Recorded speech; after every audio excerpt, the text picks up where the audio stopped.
Hello everybody, my name is Professor Rich and welcome to your spiritual experience of the week. Just kidding, we're doing an English class and today we're talking about IELTS and specifically how to improve your IELTS score.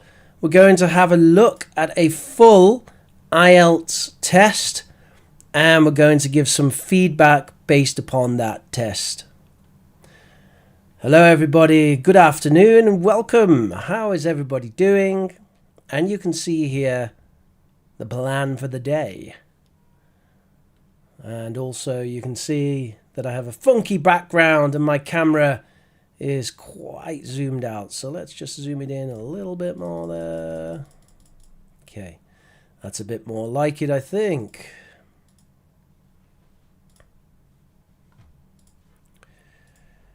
And just need to do that. There we go. And now everything matches up perfectly. So we're going to give feedback on a full IELTS speaking exam.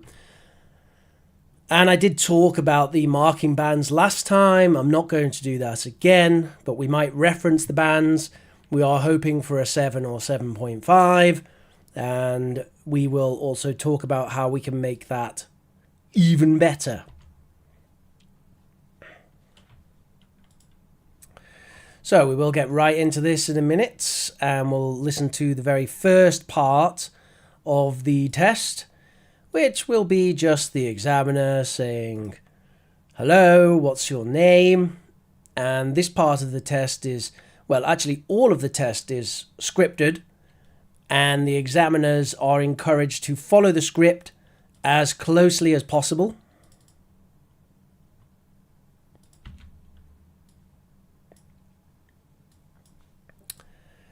However, we are humans, so obviously sometimes we go off script a little bit, but the idea of following the script as closely as possible is to make it a fair test.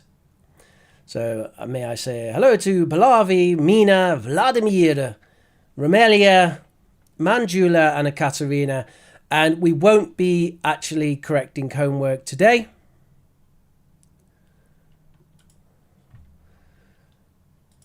Because I've just had 2 submissions so far, so I'll wait till we have some more submissions.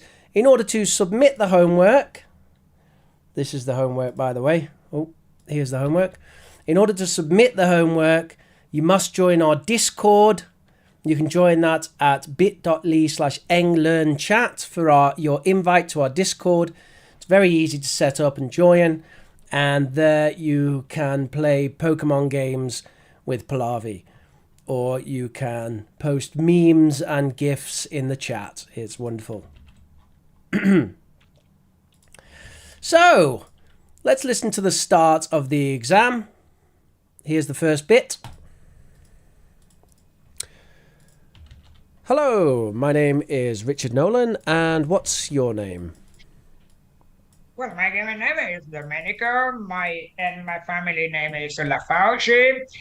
Please refer to me as Domenico, which is the English version of my name. Thank you. And where are you from, Dominic? Well, I'm from a little coastal town. It's situated in the northeast coast of Sicily. Yeah, it's a popular tourist destination, especially during the summer months. Okay, so far, pretty basic introduction. Not expecting anything in particular here. Domenico is extending a little bit, talking about a cozy little coastal town situated on the northeast coast of Sicily. So I don't really encourage using answers that are too extensive for this first part, as it's not entirely natural to answer in that way, but it's not like it's a big problem either. So if you really feel the need to show off when someone says, where are you from? That's perfectly okay. And then moving on. Very good. I'm going to ask you some questions, information about yourself. Do you find it easy to concentrate on things?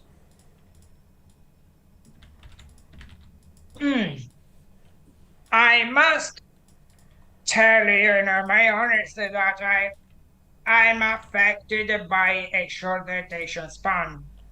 So I often needed to put on my headphones to block out the noise coming from outside.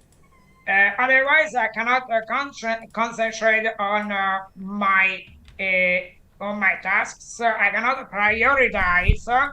And as far as I'm concerned, I needed to a quiet place without background noise.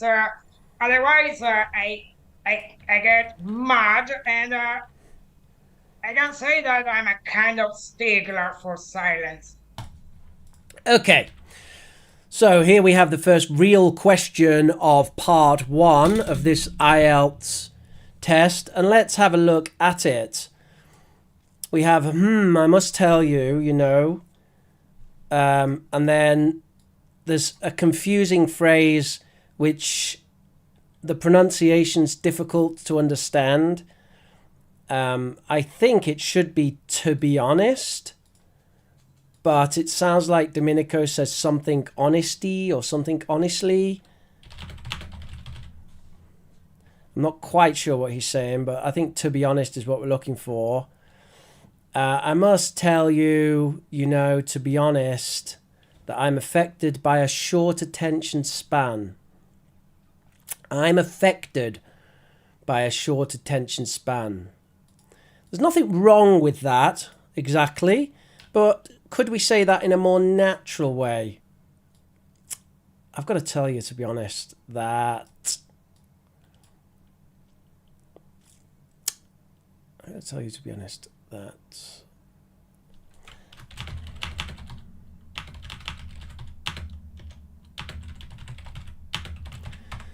so this is how I would say it. I have a bit of a short attention span.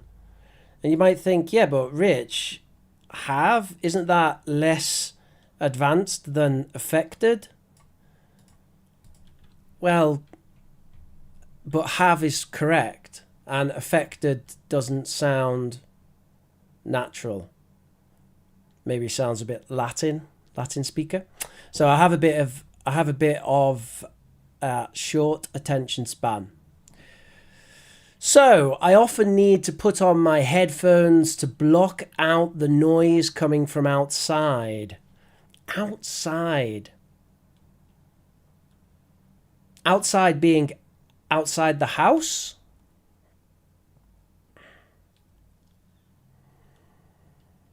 See, I feel like we need a bit more context here, because I often have to put on headphones to block out the noise coming from outside. Outside the room, outside the house, outside what? What exactly are we talking about here?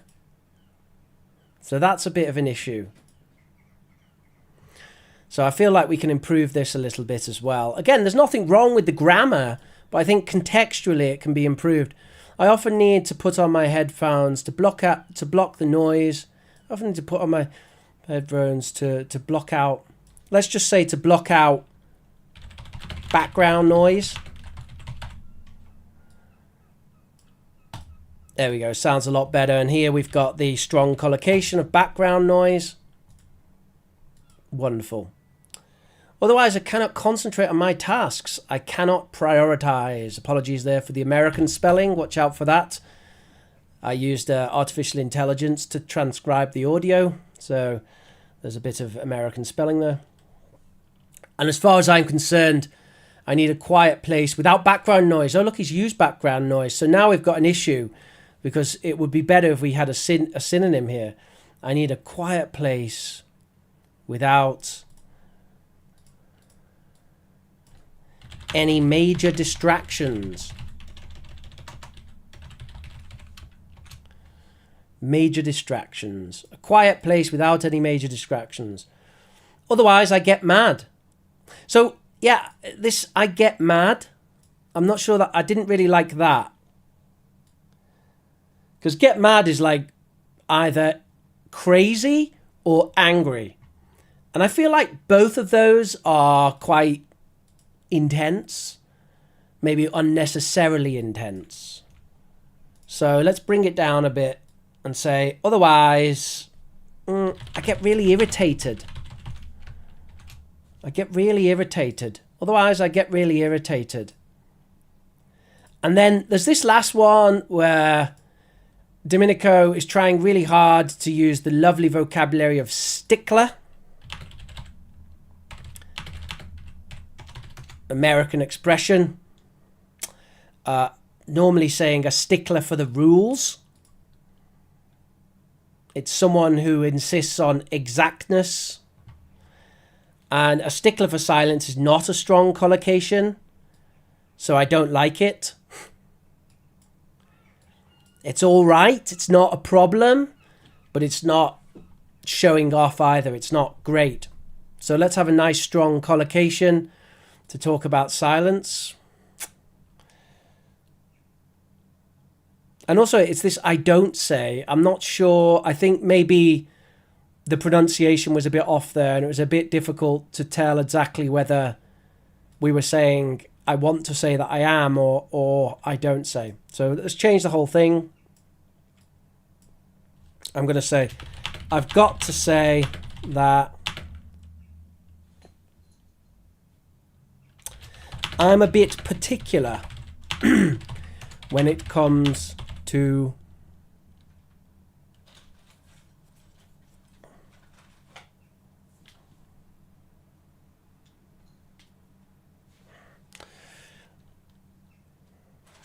distractions. No, distractions, but particular when it comes to irritating noises, background sounds, disruptions.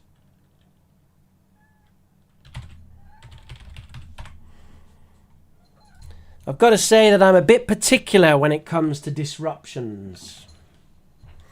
And my cat's, of course, taking this moment to bother me because when I'm not paying attention to them, they want to get my attention. Thank you. Hey, everyone, smash that like button. These Wednesday streams, not so popular, eh? Remember, the last one wasn't really that popular either. Must be a bad time midweek.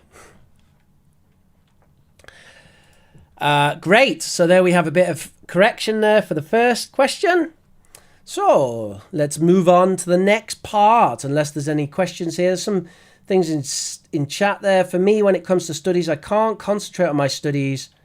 Can you give me some tips for concentrating, says Mina.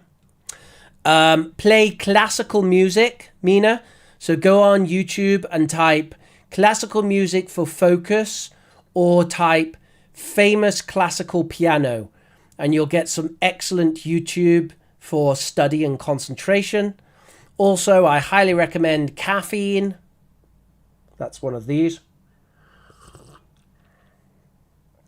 Plants, limit distractions, and tell yourself that after you study for 60 minutes, you'll get a lovely reward, a nice bit of ice cream or some chocolate. All right, let's move on to the next bit. Thank you.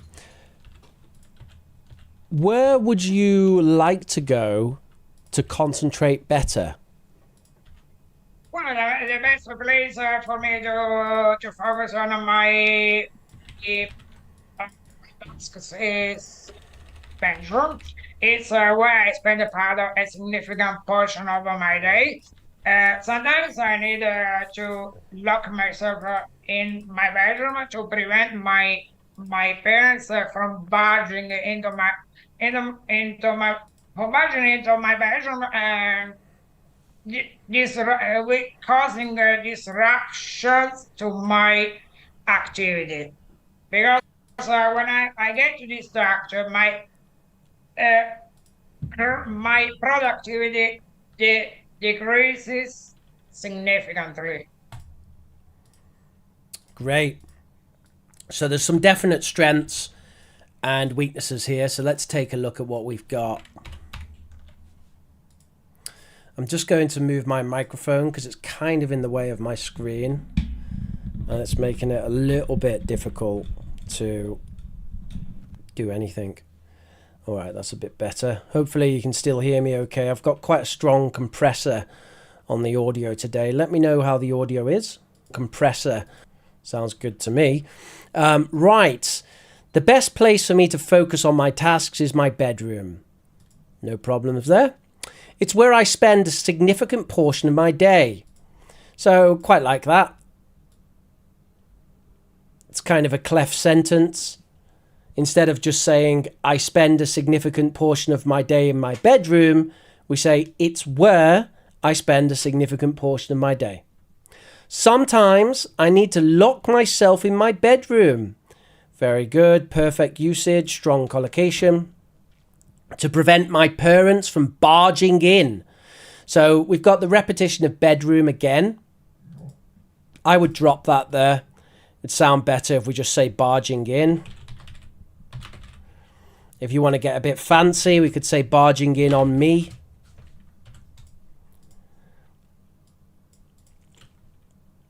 But this barging in is nice bit of language. And this is causing a disruption to my activity. So classic overuse of present continuous from a Italian language speaker. Because they've said, prevent them from barging into my bedroom, and this is causing a disruption to my activity. Doesn't make a lot of sense here because we're talking about something that happens in present simple. So we can replace this with something better like, when this happens, it causes a significant disruption to my, I don't really like my activity either. It sounds a bit scientific almost. So how can we bring that down to earth? Causes a significant disruption to my concentration. It causes a significant disruption to my productivity. Productivity is better. That's a bit more down to earth. I know it's difficult to see that, but trust me, it is. People talk about productivity, but my activity sounds a bit off. So we're going to go for that. Completely replace that one. Because when I get distracted, my productivity... I used it again. Okay. We'll use something else other than productivity. A significant disruption to my daily routine. Because when I get distracted, my productivity decreases significantly. I feel like we're overusing significant here. So we've used it here, and then I used it in my replacement, and then Domenico's used it once more. So let's change this one. Decreases measurably. So measurably being a little bit more than significant, slightly more than significantly. So there's a measurable increase. There's a significant increase. So basically synonyms. Notably as well, Romelia. Yeah, that's another good one. Thank you for that. Notably would also be great. Okay, let's move on to our next one. Thank you. Let's move on to another topic. Do you prefer sunny days or rainy days?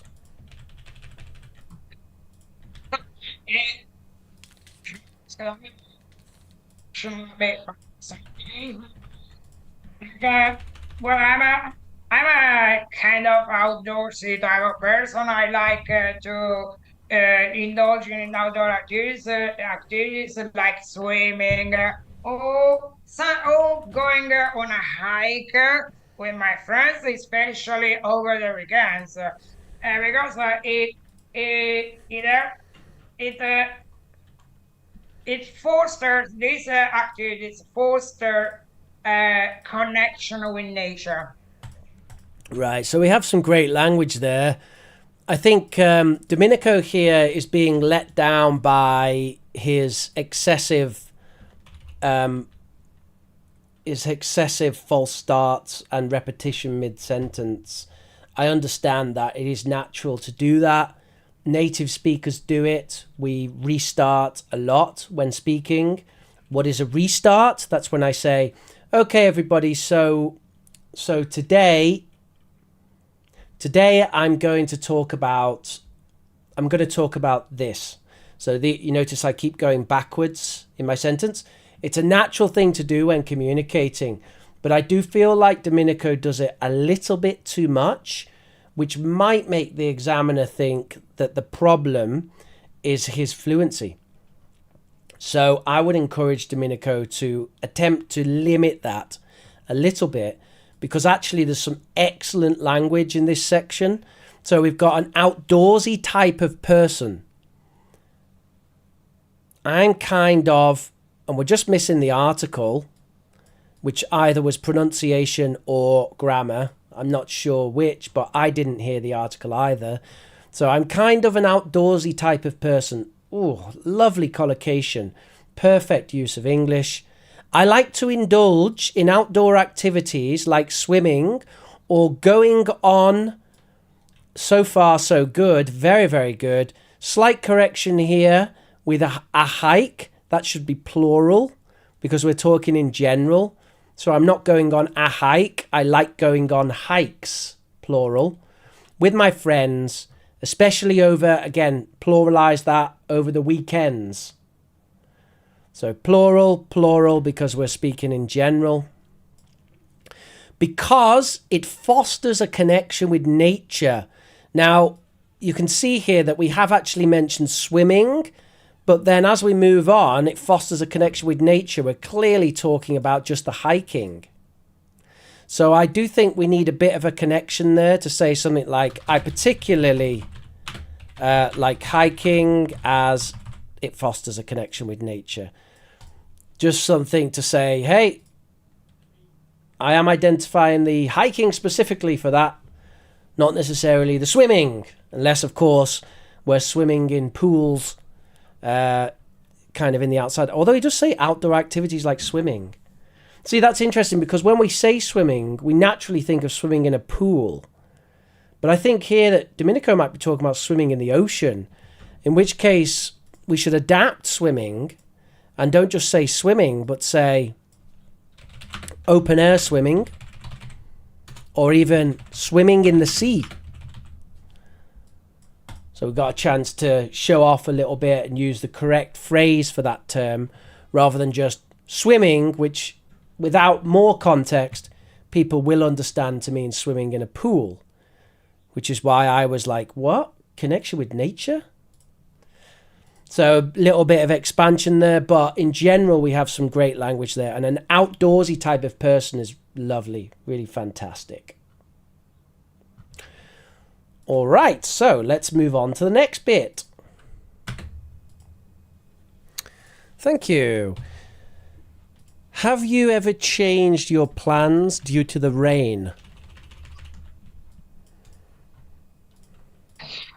Yes. The rain has actually changed my plans many times. Has spoiled, has thrown a wrench in my plans many times. I remember I had a meeting at a cafe, at a modern cafe on the seaside promenade. But as I was into the walk, I had to turn back because it started pouring down, and I got annoyed. But I can say that we sorted out another get together at my house where we engaged in a board game, in a board game like Monopoly. Okay. Right. Yes, the rain has actually changed my plans many times. It has thrown a wrench in my plans many times. Okay, repetition of many times, a little bit redundant. Frequently. Thrown a wrench in my plans is an American expression. Do you know the Does anyone in chat know the British version of this? Do you know what the British version is? Similar, but there's two words which change. What's the British version? By the way, in IELTS, it doesn't matter if you use British or American. There is some idea of being consistent.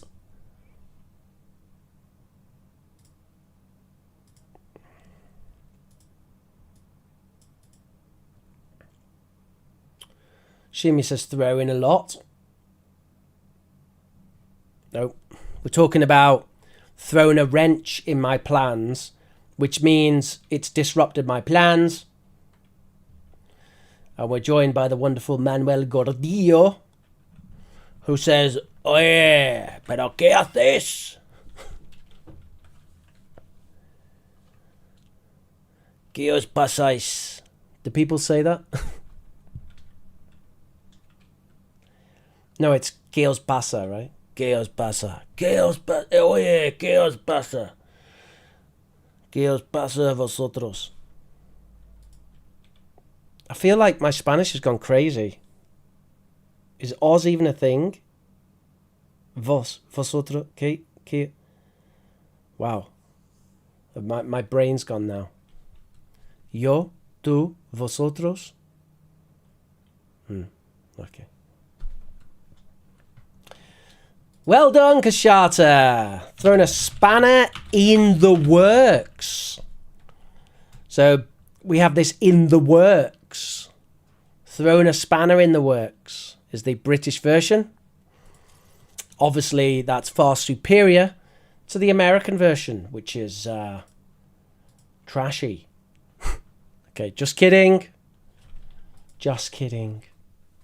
All right. I remember I had a meeting at a cafe, at a modern cafe on the Seaside Promenade. Lovely, Seaside Promenade. But as I was into the walk, so pronunciation issue there, I think. As I was getting into the walk or going on the walk, I had to turn back. Because it started pouring down. Lovely, pouring down. That's good. People use that. I got annoyed, but I can say that we sorted out another get-together at my house. I feel like we need something else here where it said, but I can say that we sorted out another get-together. Like we say, but I can say that in the end, we sorted out another get-together at my house. Were we engaged in a board game like Monopoly? So I have there's two things which make this a problem. A board game and then like Monopoly. So if it's a board game, then it's not like Monopoly because you only did one board game. So either it's Monopoly or it's not Monopoly or it's a different game, which I don't want to explain, but is similar to Monopoly. And it's not clear here exactly which one of these things it is. So probably the easiest thing to do here is to make that plural and say we engaged in a bit of board gaming. Were we engaged in a bit of board gaming like Monopoly, or were we played a couple of board games like or such as Monopoly?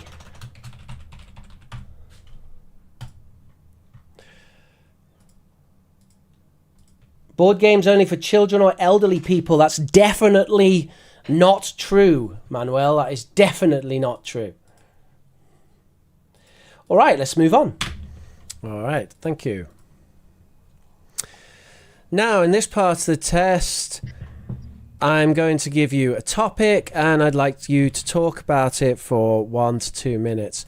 Before you talk, you'll have 1 minute to think about what you're going to say. You can make some notes if you wish.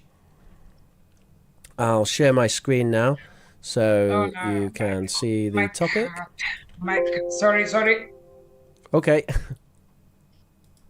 My cat is behind the. So At this point, Domenico was interrupted by his cat trying to get in. Outside of my bedroom, in front of my door, Oh, trying to get meowing at in. my door. Yeah, she wants to get in. She wants to get in because she likes to sleep. She likes to snooze. She likes snoozing peacefully on my bed. All right. Yeah. Do you want to let her in or should we wait? Let me get this mock test over with, and then Okay. I'll let her in. All right, great.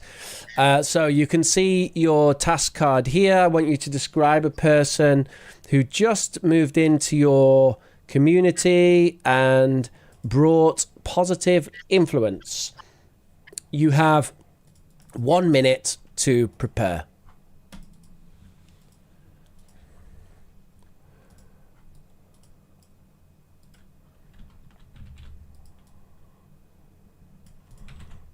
So I'll put the task there in the top right, which is to describe a person who's just moved into the community.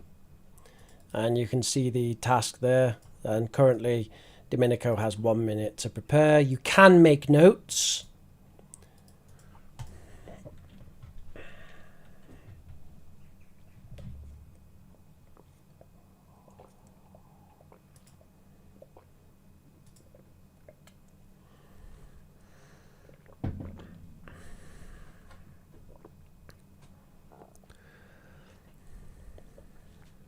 Ekaterina says, is it a real card with a person who moved in the community? No, the card is in the top right, and that's the card you get. So you have to use that card to talk. So ideally, that is from personal experience. Often, to be honest, some of these cards are quite dubious because they should be topics which are accessible to everyone, whereas this one is quite specific. I mean, a lot of people don't keep track of their local community.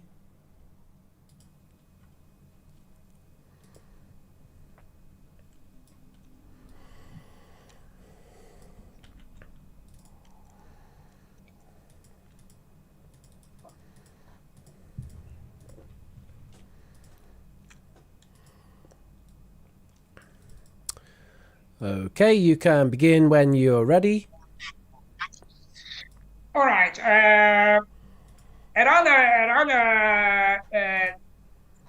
Around 3 years ago, I knew a person, an important person, an illustrious person who moved into my town. He is actually my doctor. But last year he won the mayoral campaign, so he has become the mayor of the town. Everybody decided to vote for him because he had the idea to install the virtues of preserving our beach, which is the icing, which is the icing on the cake for this town, as promo- it promotes economic growth in this local community, and on top of that, he has revamped the walkway on the that runs along the beach side, and it has it, it has designed uh, several containers to recycle our trash, and it has I can say it has had a meaningful impact in this meaningful impact on in this community because he always uh, runs rallies uh, in the towns in the town hall uh, where uh, he extols the virtues uh, of protecting our environment. So he tries to raise awareness about the importance of shifting uh, to a more sustainable way of living.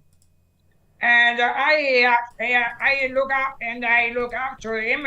He actually Thank you. granted me the opportunity to Thank you. conduct Now we're environmental going education. to... Right. So you can see that Domenico ran out of time there, and he was interrupted by the examiner, because it is the part of the examiner's job to ensure that the exam is conducted timely, which means if we go on a bit too long, then you'll get interrupted. That's not necessarily a bad thing.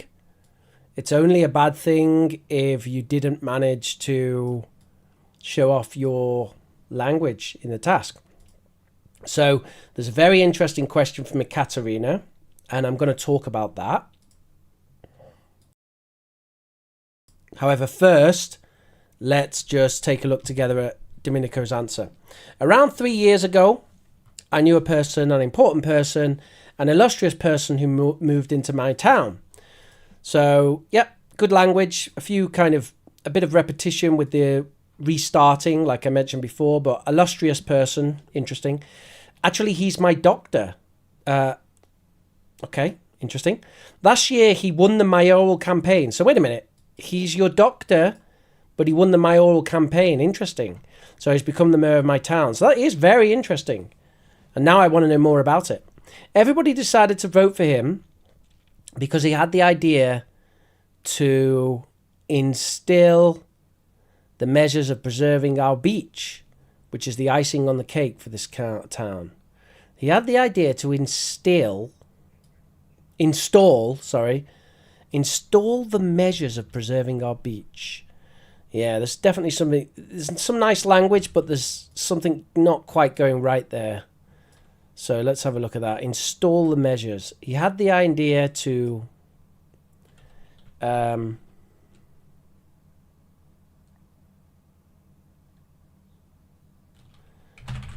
enact measures to preserve our beach. So he had the idea of enacting, it will be of enacting. He had the idea of enacting measures to preserve our beach, which is the icing on the cake for this town. The thing about icing on the cake is you need a cake first. And what's the cake? I mean to say, what is the good thing? Like, he did something good, and then the icing on the cake, even better, is... But here we just have an example of one thing that's good. So it doesn't make sense to talk about the icing on the cake. Because what's the cake, right?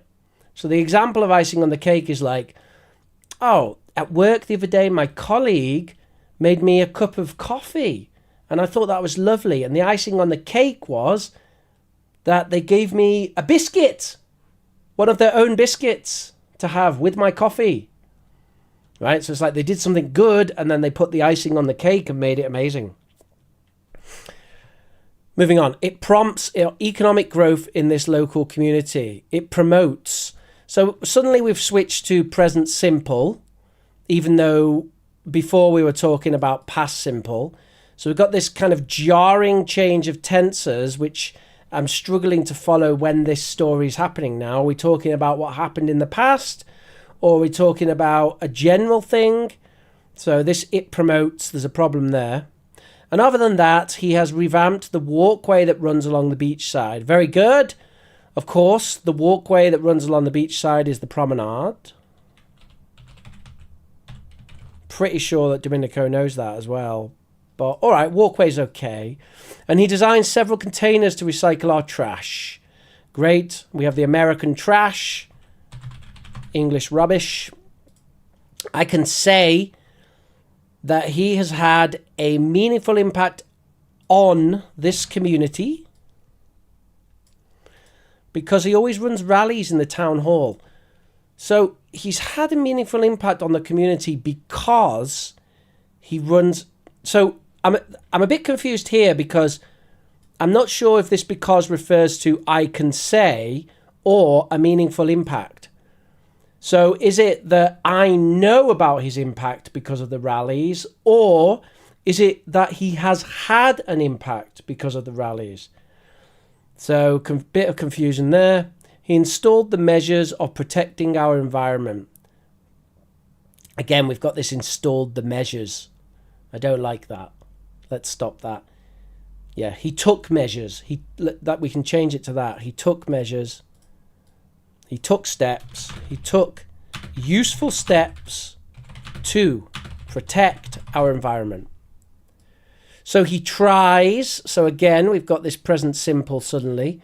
Are we talking in the past 3 years ago or now? I don't know now.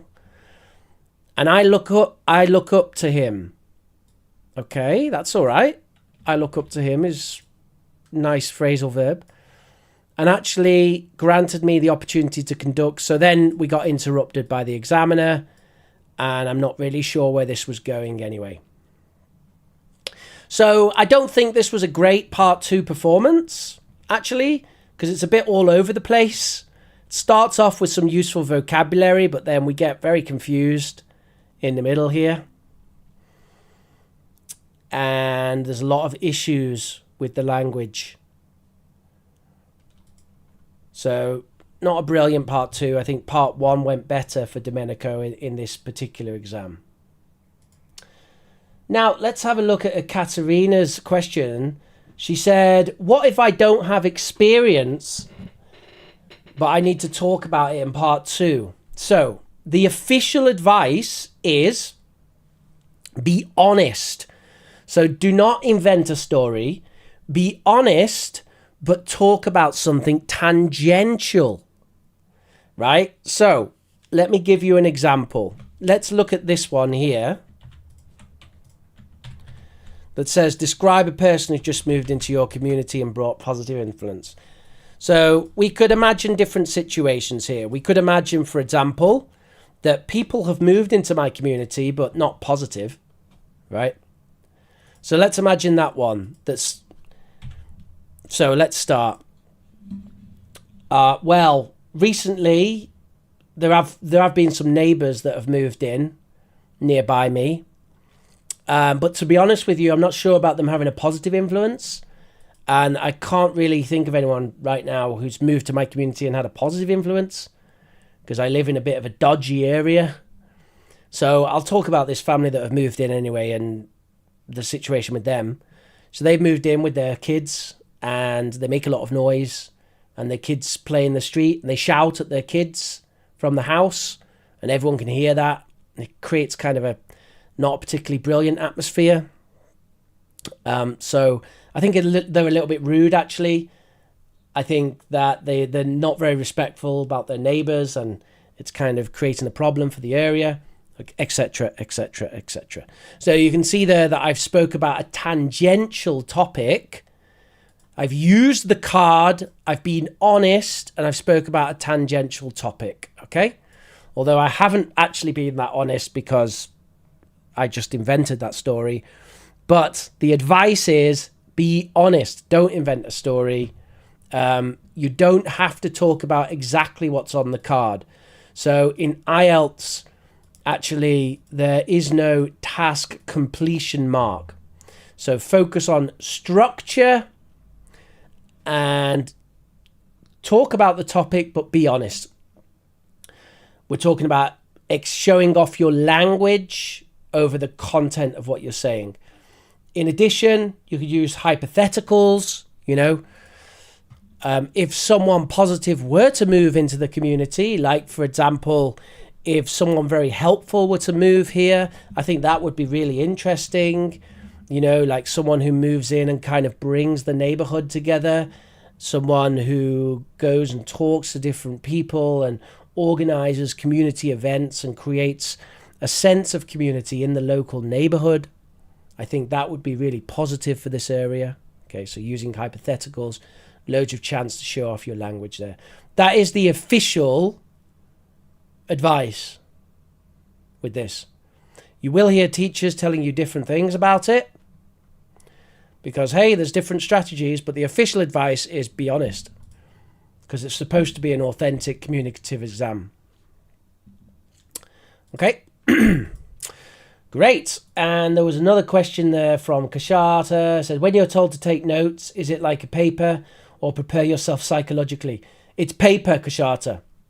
You can actually write notes and you can look at the paper when you're talking. But I would recommend not writing sentences. Only make keyword notes just to remind you of ideas that you have. So actually, a quick brainstorm might be the way to do this. May I have this kind of assessment with you at a point, Romelia? So, Romelia, do you mean you want to do a practice test and then we go through it? That could be a possibility. Depends how popular this stream is after we finish, to be honest with you. If the lesson does very well, then we could do that in the future. Okay, let's carry on with Domenico's exam. Have a discussion on, further discussion on that topic. So, Yeah. what skills do you think young people need to learn in order to live independently? When it comes to learning skills, I think if people want to, I think the first skill they have to learn is to fix broken things in the houses because that helps you live independently. Moreover, they have to learn how to save money, so that they can make ends meet.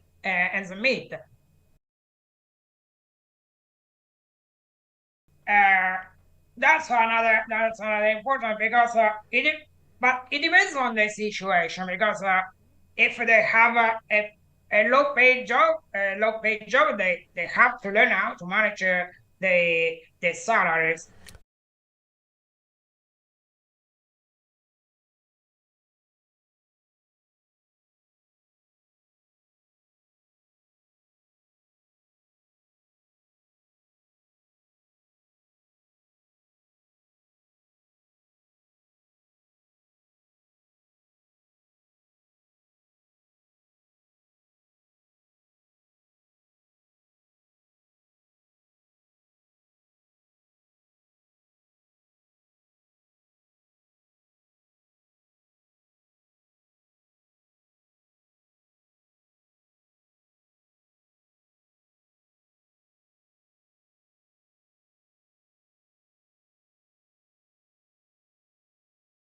Thank you.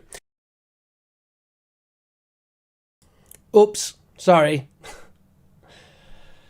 I need like an alert or something that tells me when I'm muted. So I just wanted to say, really nice in general. The primary issue with that was the fluency, I think, was a little bit low, but the actual language is very good. Let's move on.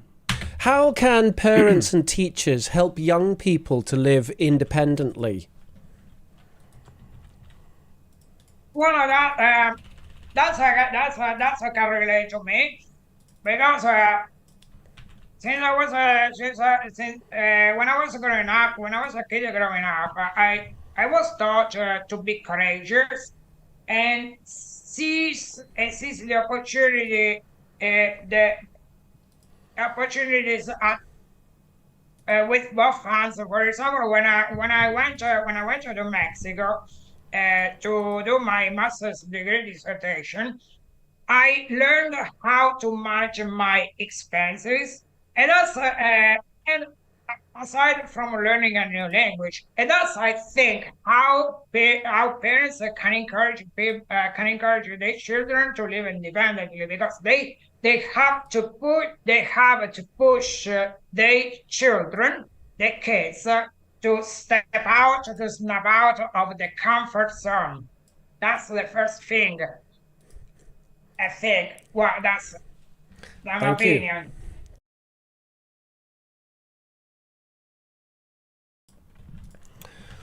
Okay.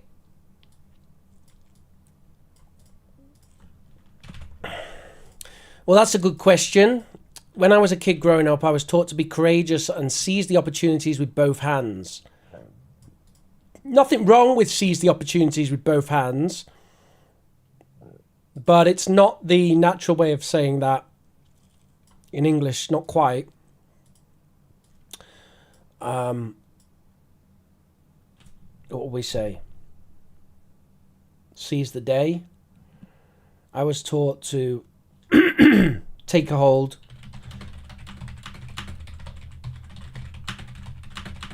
of the opportunities given to me.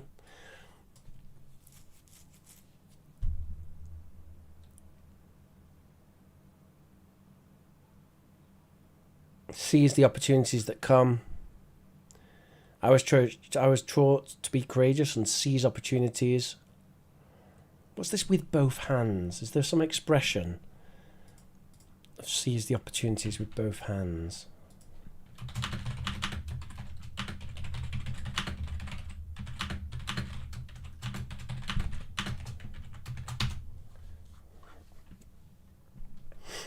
Let's see. Grab the bull by the horns. What's the one that's coming to my mind? Grab the bull. I was taught to grab the bull by the horns. Yeah, seize the opportunities with both hands is not. That's not a UK one anyway. Never heard that. So I was taught to grab the bull by the horns. If you want to use a nice idiom. Yeah, jump at the opportunity.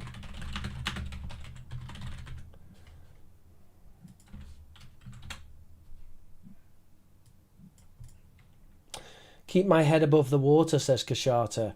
Let me think. I'm making ends meet. I'm keeping we're keeping our heads above the water.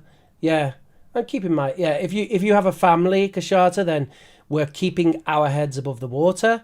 If you live on your own, then yeah, I'm keeping my head above water or above the water. Both of those are fine. For example, when I went to Mexico to do my master's degree dissertation, I learned how to manage my expenses. Nice. Manage my expenses. Nice. Aside from learning a new language, I think our parents can encourage their children to live independently.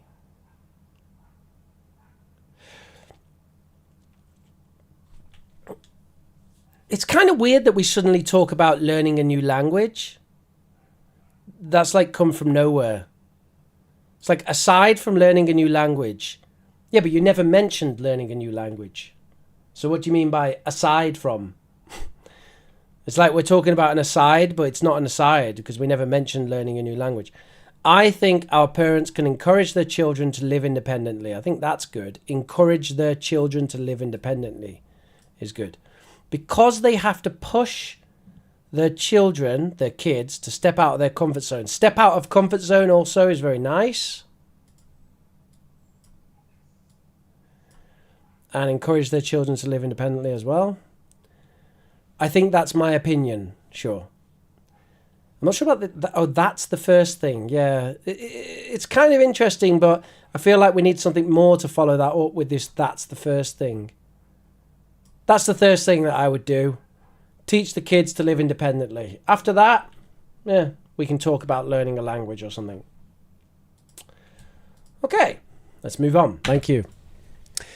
Is it easy to get along well with new people we've just met?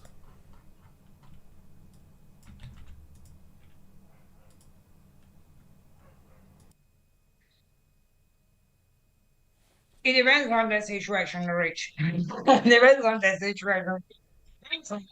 You can find an individual. You find yourself in a coffee shop. So you meet somebody, and you find yeah, you start you make small talk, and as you proceed, into your small talk with that person, you find common ground. So uh, once you have found the common ground, so it can spark a long-lasting, a longer converse, a long-running conversation. I think as long as the people can find have lots of things in common with each other, they can get along when they first meet. When they first meet, wherever they are, or whoever they meet. But if they if they if they there are divergent views or discrepancies in their views, it's very hard to get along with a person you meet for the first time. Thank you. That's the end of the test. Right. So that was the end of the test. That was a full test, so 14 to 15 minutes. And this was the last question. We had quite an extensive answer. Let's have a look. Depends on the situation, Rich. Depends on the situation. After quite a long pause, I have to say, but that's okay. It's okay. You can take time to think. It's all right. Although it's nice to say, just give me a moment to think about that. Just give me a moment to think about that. And then go into it. You meet an individual. You find yourself in a coffee shop. So you meet somebody. I mean, I feel like we're going into a hypothetical here. You meet an individual. Yeah. I feel like we need something at the start here, We need like let's imagine, right? Let's imagine, you meet an individual, you find yourself in a coffee shop, so you meet someone, you make small talk, and as you proceed into the small talk with that person, let's throw in a can there, you can find common ground. And once you've found common ground, why have we suddenly changed to using an article there? Get rid of it. Once you've found common ground, it can spark a long-running conversation. Look at that. That lovely language. Very, very lovely language there. Spark a long-running conversation. I think as long as people can find and have lots of things in common with each other, okay, I like all of that. They can get along when they first meet. Okay. When they first meet. Whatever they are or whoever they meet. I don't know about this whatever they are. What does that mean? Like human or animal? And whoever they meet. Okay, whoever they meet's good. But if there are divergent views or discrepancies in the views. So I like divergent views. Discrepancies in their views, less so. Like discrepancy is like it's when you're talking about a theory or logic or science or a lie. So discrepancies in their views, what does that mean? That's not quite right. A discrepancy in someone's view, it's like they don't have the correct view. But what's the correct view? View is an opinion. It's very, very hard to get along with a person you meet for the first time. Okay. So I don't like this last sentence, but this bit in the middle is quite nice. And I feel like we could have had a nice bit of extension here where we're talking about the challenges of getting on with someone with divergent views. So if there are divergent views,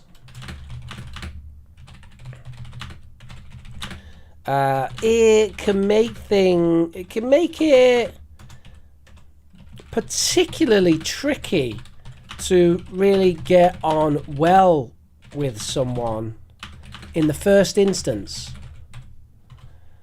Yeah. If the first time you meet someone, you come up against some strongly divergent views, obviously that can make it difficult to form a good relationship with that person. Their views clash. Yep, that's all right. Romelia, well done. The views clash. Also, if they have clashing views, yeah. If we have a strong difference of opinion in the very first meeting, then it can a conflict of interest. I'm not so sure about that, Julia, because a conflict of interest is a specific term meaning that you have an investment in something which makes you bias. So, for example, if we have a competition that's like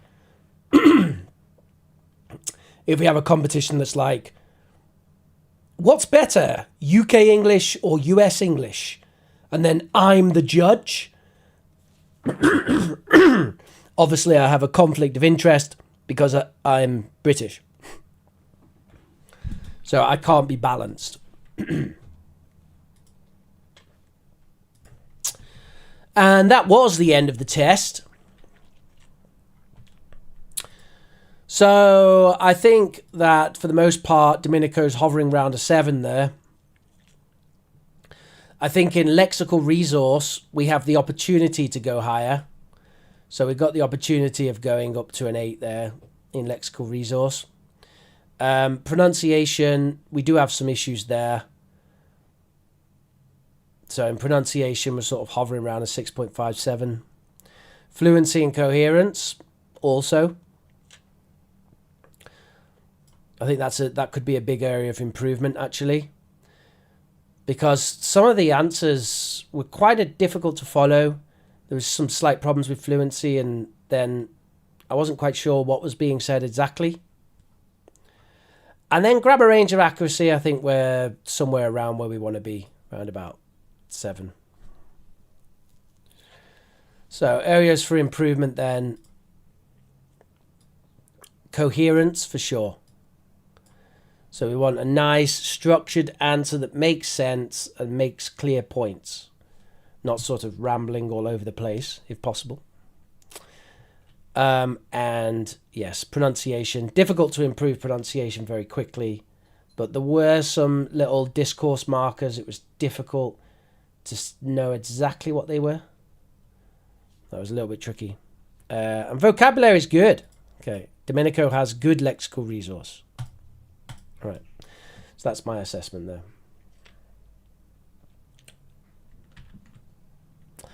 So do remember, everybody, we have this ongoing homework.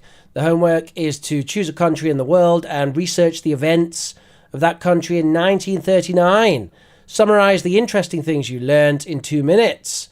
Record an audio less than 2 minutes long, and then send it to me on our Discord server. You can find the link to our Discord server down below, bit.ly/englearnchat. Don't worry if it looks scary. It's not so bad. Go on, give it a go. 5 minutes, you'll work it out. If you really need help, look on YouTube for a Discord tutorial. It's very simple and it's really cool. We've got games. We've got loads of people there. We've got all kinds of great stuff. So check it out. And where can you get the notes for today from? Well, give me 1 second and I will sort that out for you.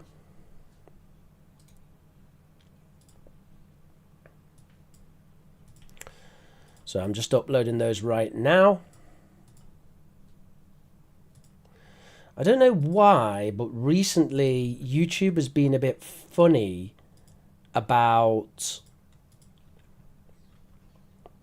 bit.ly links, and I'm not sure why. It's never been an issue in the past. It's just like suddenly they've decided that it's a problem. So I'm going to try not customizing the link and see if that helps. So I'll just do it like that. It's one of those links. And I'll paste that in the chat for you now. And I'll put it in the description. Maybe I should make it so the links are a bit lower down.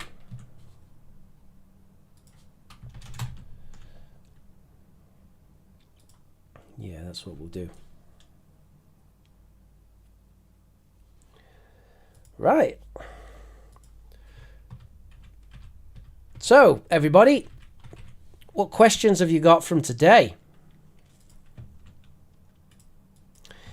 Do we have any questions?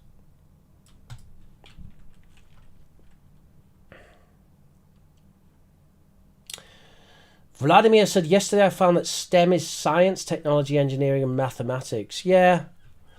It was a buzzword in 2018, 2017, 2018. A buzzword. A buzzword means a fancy technical term that everyone is using, especially professionally. Often they are acronyms. They are often acronyms. And in fact, STEM is an acronym for science, technology, engineering, and maths. And they get even fancier. Well, they get even stupider, really, because they talk about STEAM, which is science, technology, engineering, art, and maths, which, in my opinion, is everything. Because if you include art, that's everything. So then STEAM is just everything. Bit silly. I think it makes sense to talk about STEM, though, because then it's like, look, we're talking about science, technology, engineering, and maths versus other subjects. Prof. Rich, what's the user of Discord? Sorry, Hint, what do you mean? The user of Discord. What's the user of Discord? What do you mean by user? Do you mean what's the use of Discord? Shall I show you guys? Shall I show you a bit of Discord? I'll try and sell it to you a little bit. Okay.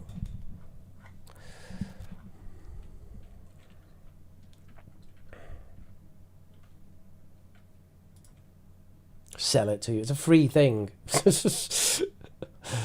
But yeah, okay.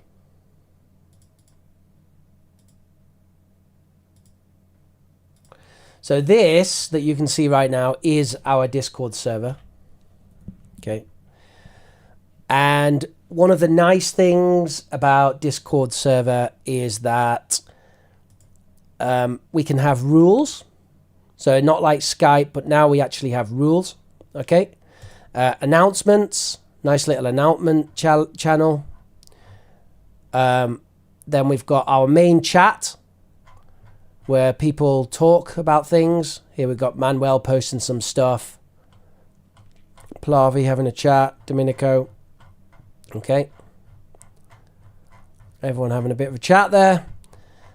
We've got nonsense chat, which is like a chat for just messing around if you want to talk about games or whatever.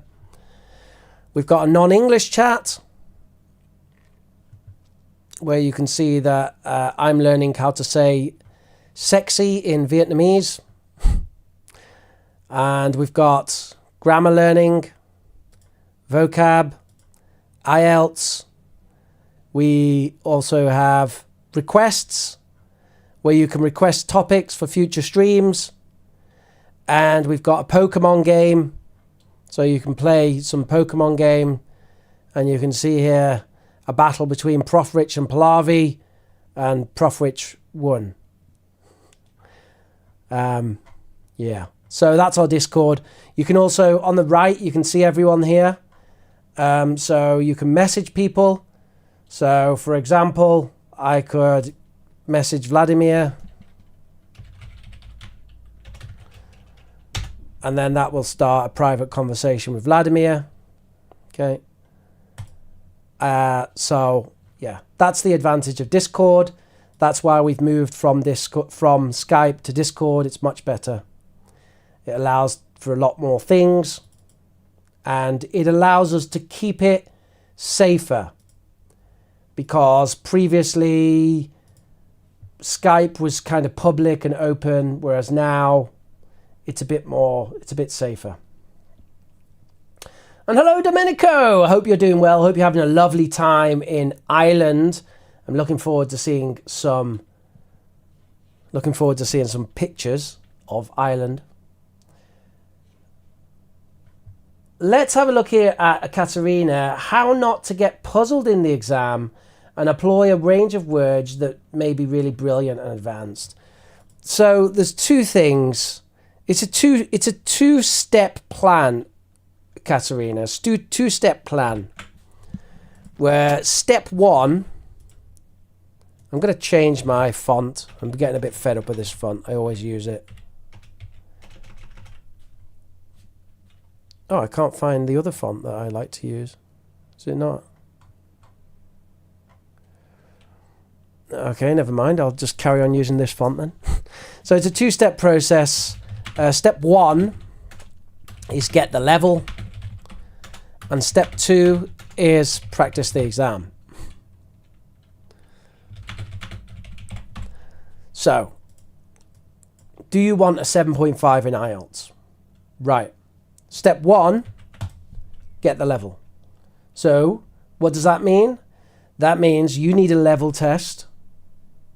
And I don't mean one of those bloody awful online level tests.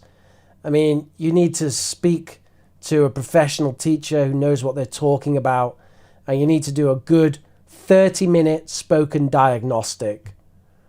And then that teacher can give you an approximate speaking level. And then you need to do a mock exam, a full mock IELTS exam in exam conditions. And then we find out where is your level now. And if your level comes out at 6.5, for example, then the first thing we want to do is to get your level up. So we're not going to focus on the exam. We're going to focus on getting your level up. So, do you have pronunciation problems? Right. We're going to do pronunciation-focused classes. Do you need more vocabulary? Then we'll focus on that. Do you speak word to word and you need to be more phrasal? Then we'll focus on that. So first, we focus on get the level. Then, when I'm happy that your level has got to a 7.5, then we move on to exam practice. And now we're just going to hammer the exam. So that's going to be writing, reading, and even listening for homework with analysis in the class and speaking practice for the exam in the class with feedback. And we're going to practice at least 8 full exams. Okay, that's what we're going to do. 8 full exams. 8 writings, 8 readings, 8 listenings, and 8 speakings all the way through. And then you're going to go into the exam and you're going to feel confident and you're going to get the mark that you want. Because you've got the level and you've practiced 8 full exams. So you're really ready. That's how we do it. So the level comes first and then move on to exam strategy. The problem that the issue that a lot of people have is they want to rush. They don't want general English classes. They just want to do IELTS. So they come in with their 6.5 and they say, I need a 7.5 and my exam is next month. And I say, find another teacher, because I'm not going to teach you for getting a 7.5 in 1 month. Not unless you're doing 4 hours of classes a day, 5 times a week. All right? Let's not have silly expectations for what we can achieve. You've got to give yourself enough time. But being familiar with the exam is important. So don't only focus on the English and then go into the exam with no idea about the exam. That's a bad idea. You do want to focus on the exam and practice the exam, but get the level first, right? And then when we focus on the exam, that just gives you the confidence and familiarity with it. 1 month to get 6.5 to 7.5. Yeah, like I'm saying, that's not advisable. It's not impossible, but if you want to do that, then practicing for IELTS will be your full-time job. Full-time job, 40 hours a week, right? You're going to be practicing for IELTS for the month. So I hope you've got free time and a lot of motivation and a lot of energy. That's the only way that you're moving up a band in a month. And even then, you need to be very capable to do something like that. But I'm not going to say it's impossible. People do stuff like that sometimes. There are exceptions to these things, aren't there? There's very exceptional individuals who just absolutely blast it. And they have the emotional desire and the motivation and the kind of interesting genetic characters with genetic characteristics. So it's not possible for everyone. I'm not someone who can do this. That's not me. I will burn out for sure. Also, I don't have the time. I've got other commitments.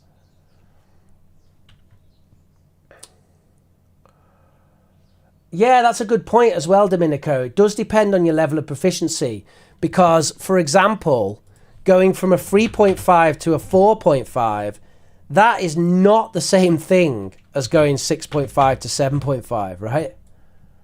3.5 to 4.5, that's something we could talk about.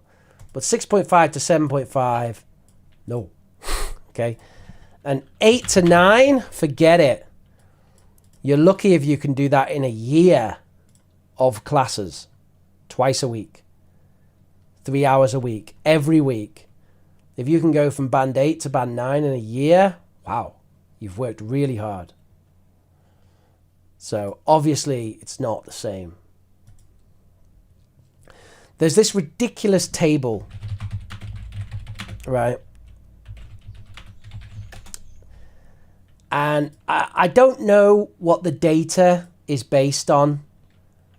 It just seems to be a random estimation. But the British Council have one and Cambridge English have one. And it's something like this. Right. And I think the way that they get away with saying this is because of this part, guided learning hours, where the idea is that statistically, someone at this level won't actually always have guided learning hours. They'll actually do a lot of practice. They might even go like 5 years without having any classes, and then they come back and have classes, and it bumps them to the next level, right? But this idea that, for example, going from A2 to B2, right? And we see there that they're claiming that that can be done in 300 hours, right? Is the same thing as C1 to C2. That's definitely not the case. Getting from A2 to B2 is easier than getting from C1 to C2. And notice that A2 to B2 is 2 levels. C1 to C2 is just 1 level. But definitely, getting from A2 to B2 is easier than getting from C1 to C2. Definitely. So I don't really know what this is based on, but the British Council say it and Cambridge exams say it. To be honest with you, I think it's a way of advertising language courses, because they can say, hey, look, we'll give you this year 1, year 2, year 3, year 4, year 5, so we can get you to C2 in 5 years. Of course, in reality, they want to get 5 years of business out of you, And even if they put you in the C2 class after 5 years, that doesn't necessarily mean you're C2. So just be careful of those marketing things.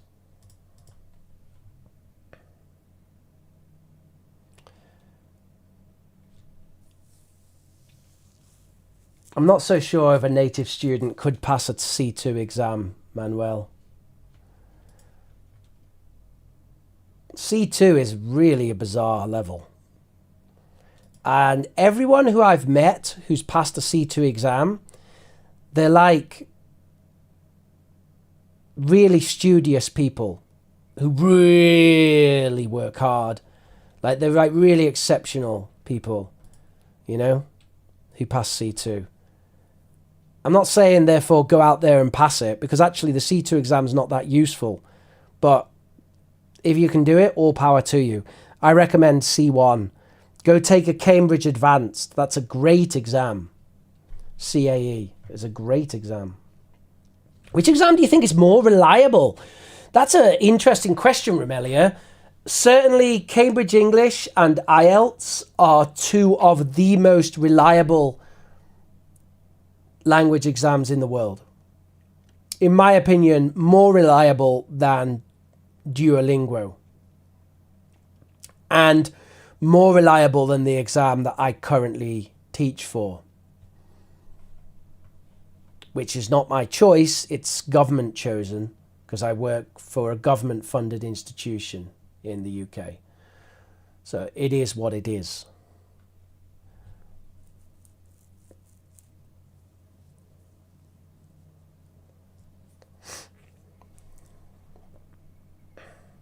Foreigners speak to some extent better than natives. Well,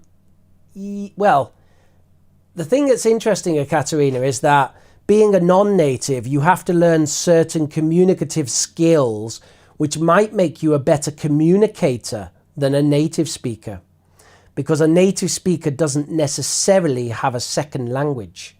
So we might say that statistically, on average, as a stereotype, non-natives are better communicators than natives.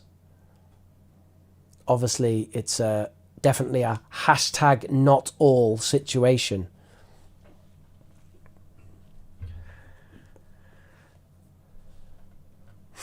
Manuel says, I've been on the Spanish mainland and I could understand perfect Spanish, but I wouldn't get a C2. Are you sure? Even with your expressions like andar por las ramas, andar, my pronunciation, andar por las ramas. There we go. I'm C2. When I do the croaky voice, it gets better. La paella por las ramas. Ah, Jesus.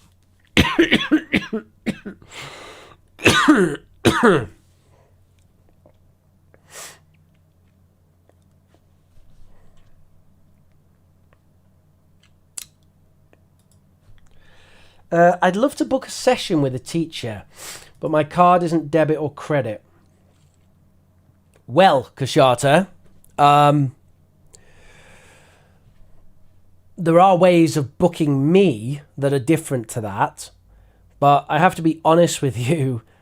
My rate is premium. I do charge a premium, and sorry to say this, Manuel, in December, well, at the end of December, my prices will go up because the price of everything has gone up, and I have charged the same price for my lessons now for about 10 years almost. So I have to put the price up. So my prices are going to go up. And honestly, teaching one-to-one classes is a side thing for me. It's a side gig. It's not my main gig. So I can give or take it. So I'm not necessarily looking for loads of students. But if you really want one-to-one classes with me, I do offer it. Just contact me and I'll talk to you about it. We'll start with a level test and go from there. I work with serious students. So I want people who are working on their English a lot and doing the homework and all that stuff. Okay? And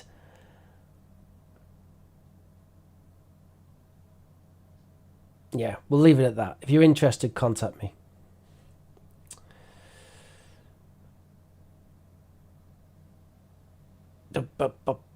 Someone's mentioning Riadul Islam. Is he even in the chat, Riadul? Is Riadul there? Oh, Rich is available on the channel. I've just joined the class. But yes, Riadul, yes. All the streams will be available on the channel. So watch it once we finish. It's really good for me if you do, Riadul, because the watch time afterwards is really important. So once I finish the stream, if you go click on it and give it a good watch, it's great. All you guys who watch it in the background, leave it running in the background and just listen to the whole thing. Wonderful. Please do that. Stick YouTube on autoplay so it goes to the next video. It's great for the channel. Obviously, don't do it synthetically. Do it because you really want to watch the stuff, right? But yeah, watch time is super important.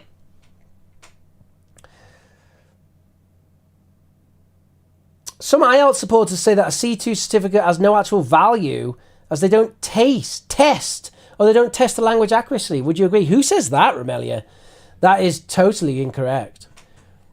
The Cambridge English Proficiency Exam has a massive reputation, like really massive reputation. So I don't know who's saying that. It's one of the oldest standard English tests in the world, the Cambridge English Proficiency Exam. So I don't know who's saying that, Romelia. We could argue that it tests a synthetic level of language, but we could argue the same thing about an IELTS Band 9. Who do you know who's getting an IELTS Band 9? Because I think that's a bit of a synthetic level as well. Yeah, sure, I don't mean name and shame. I just wanted to know whether it's a teacher or or a random person, or exactly who's saying. But if it's a teacher, I'm sorry, no actual value, you've got to be joking. The Cambridge Proficiency Exam has a very high reputation, very high. And it has the advantage that it doesn't expire within 2 years like IELTS. Pallavi, teacher, I've heard people saying, like, myself, their name. Can we really use this? Myself, their name. Pallavi, can you explain that? I don't really understand. Myself, their name. Can we really use this? What do you mean? Like somebody says, like, Pallavi, Rich. Like that? Is that what you mean? Riadul says, how do I join Discord chat? Riadul, use the link and just follow the instructions. It's very, very easy. I've posted the link. Can you explain what you mean, Pallavi? I don't fully understand. Oh, Alexander says, Rich, how do we contact you? Alexander, you can contact me very easily on our Discord, which I've now posted twice in the chat. Click there, sign up, super easy, okay? Better than Skype, and you can use a browser. Just use a browser. You don't need the app. If you're on mobile, use the app, right? If you're on mobile, use the app. But if you're on a PC or laptop, just go through a browser. It's fine. You don't need the app. I use it through a browser, and it's very good.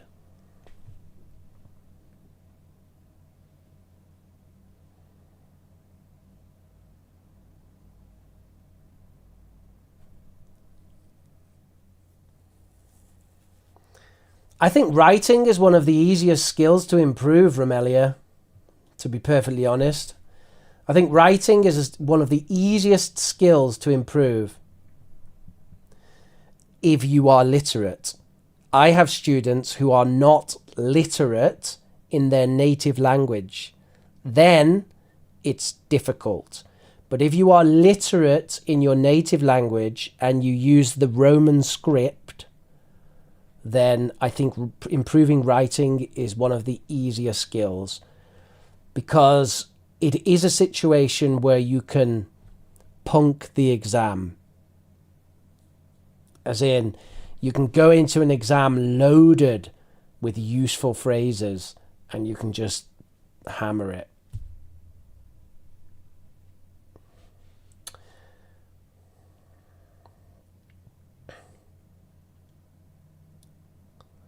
Myself, Rich, I'm from India. And people use this instead of saying my name is. Myself, Rich, I'm from India. So, Pallavi, you could say that if you were going around a room saying, oh, can everyone introduce themselves and say something about themselves? Like, oh, I'm Rob, I blah, blah, blah. I'm Danny, blah, blah, blah. Myself, Rich, I'm from India. You could say it like that.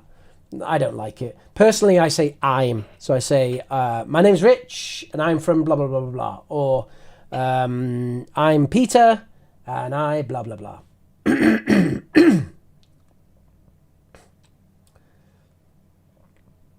This is Shimi, yeah. That's on the phone, Shimi. You say that on the phone. Who's this? It's Rich. This is Rich. Hi, this is Rich. Is it correct? It's okay, yeah. There's no problem, Pallavi. It's not a problem. Remember that the aim, Pallavi, is communication. So if you can understand what someone's saying, it's essentially correct. Are there better ways of saying it? Yes. Is it the worst way of saying it? No. That's my answer there. And when I say personally, I would choose other ways to introduce myself. Like, hi, my name's Rich, and blah, blah, blah. And Riadul's got it. Let's have a look. Let's have a look, Riadul. I can add you live. Can I add you live? Let's have a look. Welcome messages. Nope, you're not in yet. If you join now, I can approve you live. Oh, what is this? Wait a minute. Alexander. Oh, Alexander! You're in. Well done.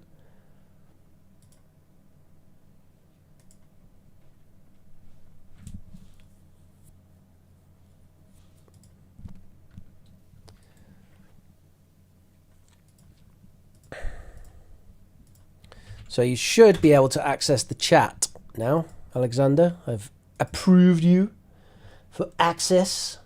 Manuel says, I have an eco worker. She's from Leeds. I can hold a normal conversation in English with her every now and then, blah, blah, blah. Yeah, fantastic, Manuel. Sorry, I just realized what the time is, and I absolutely have to go because I'm attending, well, an interesting seminar about using ChatGPT, and I want to see what it's like. Oh, the recording is going to be published? Why have I... Really? If the recording's going to be...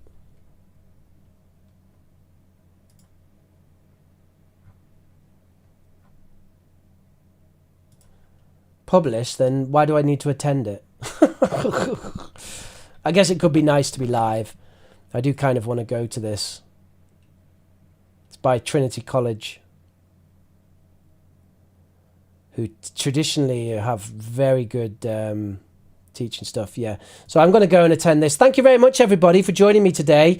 Do have a lovely week. I hope that was useful for you. Smash that like button, hit subscribe, and join our Discord. My name has been Teacher Rich, Professor Rich, and I'll see you on Saturday. Bye-bye now, everybody. Bye-bye. Peace.